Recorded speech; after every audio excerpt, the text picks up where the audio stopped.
चुनाव आ रहा है बिहार में, इसलिए थोड़ा इलेक्शन पर आज चर्चा कर रहे हैं।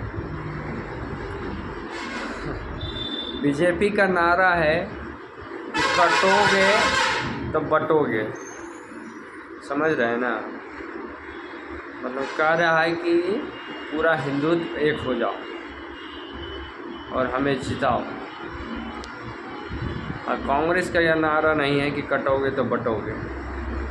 क्या मैं पूछना चाहता हूँ, जब डॉक्टर मनमोहन सिंह की सरकार थी तब क्या हिंदुत्व खतरे में था? जब जवाहरलाल नेहरू की सरकार थी तब हिंदू खतरे में था? क्या हिंदू को सर कलम कर दिया जाता था कांग्रेस के टाइम में? बताइए। जवाहरलाल नेहरू प्रधानमंत्री रहे, इंदिरा गांधी रही, क्या डायरेक्ट जहाँ हिंदू मिलो उसे काट दो, ऐसा होता था क्या? नहीं होता था। सब लोग कहेंगे भाई तुम हिंदू के खिलाफ क्यों बोलते हो? अरे बच्चे को अच्छे संस्कार दीजिए, काहे ये लफ्ज़ याद करेगा भाई? मैं एक पक्ष को नहीं बोल रहा हूँ, मैं दोनों पक्ष को बोल रहा हूँ।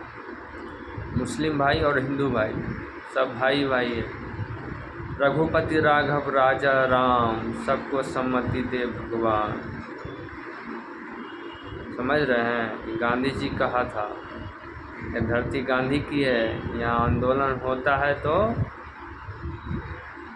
हिंसा के लिए नहीं और हिंसा के लिए होता है। गांधी जी और हिंसा के थे, हिंसा नहीं चाहते हैं गांधी जी। और हमारा भारत गांधी की सोच से चलता है। भले ने गोडसे ने मार दिया गांधी को। अब हाँ, गोडसे के बाद में मुझे एक चीज़ याद आ गई। गोडसे बोले तो बीजेपी और गांधी बोले तो कांग्रेस। जितना बीजेपी का समर्थक है सब गोडसे का सोच रखता है। गोडसे की सोच रखने वाला कहता है कि जब गांधी जी ने पाकिस्तान दे ही दिया अलग राष्ट्र, तो क्यों उसने मुसलमान को भारत में रहने दिया भाई? सवाल तो बनता है।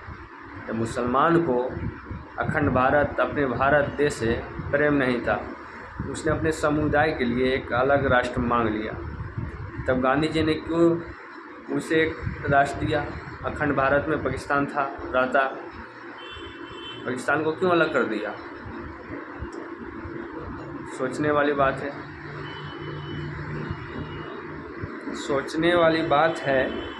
तो गांधी जी एक बहुत अच्छे विचार के थे कि भाई तुमने देश के लिए कुर्बानी दिया तो तुम्हें एक राष्ट्र दे भी दिया जाए। लेकिन गांधी जी ये भी थे कि जिन्होंने भारत से प्यार किया, भारत से प्यार है, वो भारत में रह सकते हैं। इसी के वजह से गोडसे को थोड़ा तकलीफ़ बढ़ गया। गोडसे का अंतिम बयान था अखंड भारत अमर रहे। इसके वजह से गोडसे ने गांधी जी को गोली मार दिया और भारत में अब यही हो रहा है। बीजेपी गोडसे और कांग्रेस गांधी। ये खोज रहा है कि हिंदू राष्ट्र बने और कांग्रेस कर रहा है नहीं, धर्मनिरपेक्ष राष्ट्र है और धर्मनिरपेक्ष राष्ट्र रहेगा।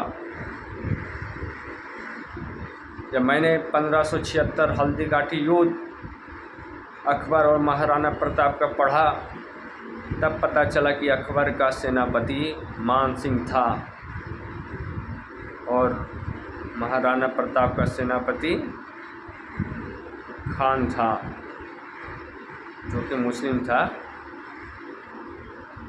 क्या उस समय महाराणा प्रताप ने ये नारा नहीं दिया कि कटोगे तो बटोगे? महाराणा प्रताप का सेनापति मुस्लिम था और अकबर का सेनापति हिंदू था। क्या ये धर्म की लड़ाई थी? ये सत्ता हासिल करने की लड़ाई थी कि सिंहासन पर कौन बैठेगा। और यही राजनीति आप हमारे भारत में हो रहा है। एक महाराजा का सेनापति हिंदू तो एक महाराजा का सेनापति मुस्लिम। अभी जो हो रहा है अपनी जमुई की विधायिका सरसी सिंह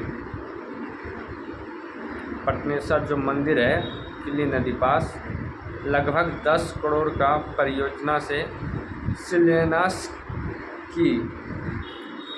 क्या ज़रूरी था?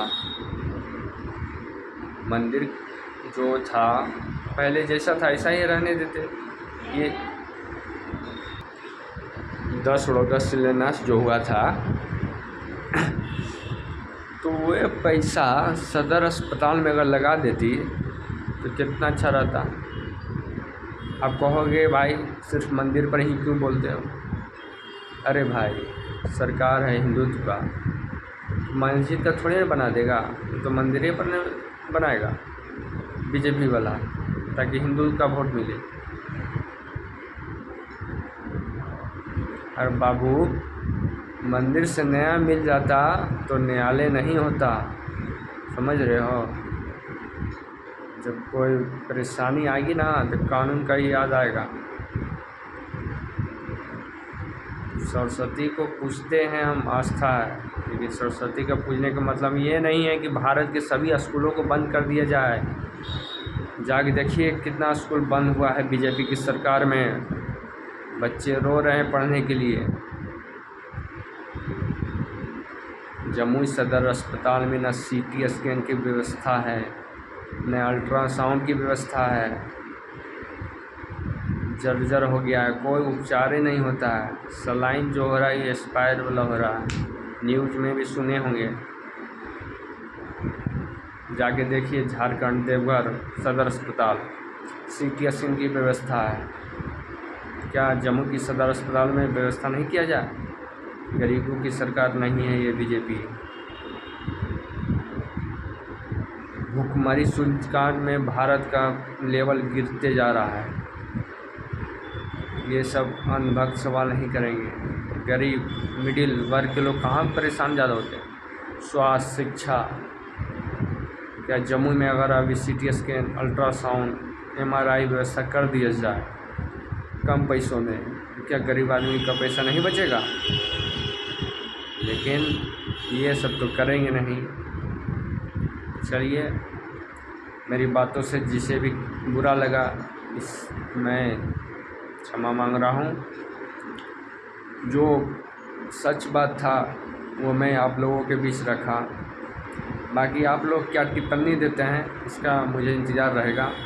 जय हिंद, जय भारत।